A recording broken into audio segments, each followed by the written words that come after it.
Right, welcome back. You're still watching News Central now. We have actively been following the story in Port-Harcourt State with the process to impeach the current governor of Rivers State and, of course, the explosion on Sunday at the State House of Assembly. News Central's correspondent Niyi Omoniyi is currently live in the Rivers State capital, Port-Harcourt. Niyi, thank you very much for joining. It's a pleasure to have you. Please give us the latest as far as the unfolding political twist and drama in Rivers State is concerned.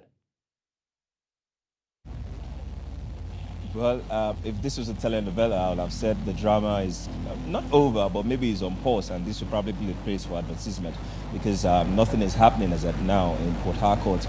As you can see for yourself, there is calm on the streets, vehicular movement is normal, people just doing the normal gathering, going about their normal businesses.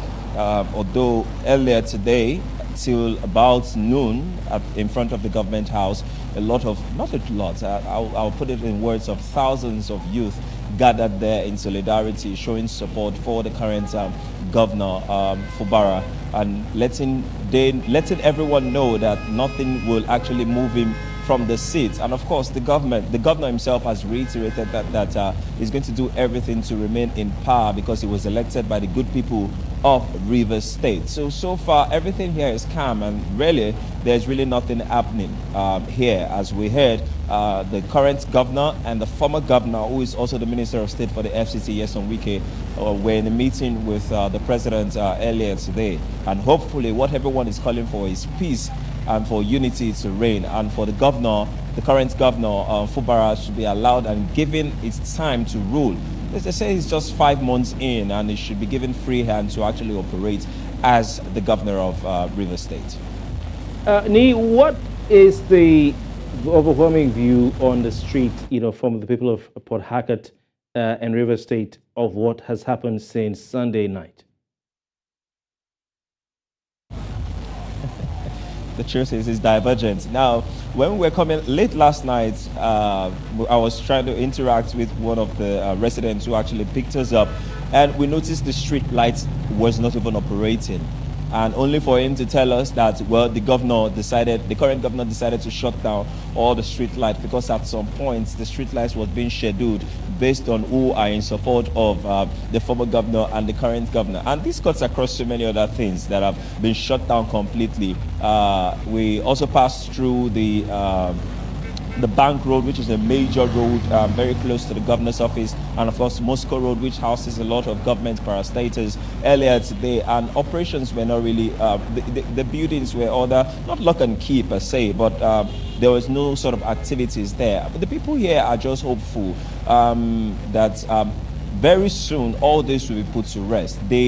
Some are of the opinion that there might be some sort of agreement between the former governor of the state and the current governor, and maybe one of them is actually going beyond that agreement for now, and that's what is causing this.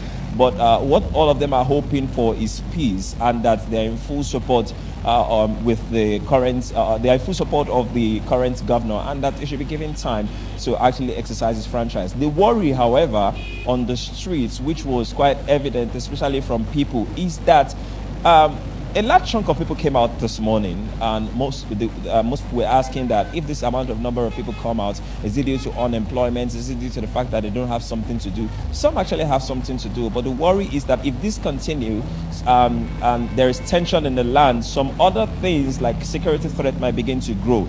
Such might be the case of pipeline vandalism and other security threats. And not to mention that,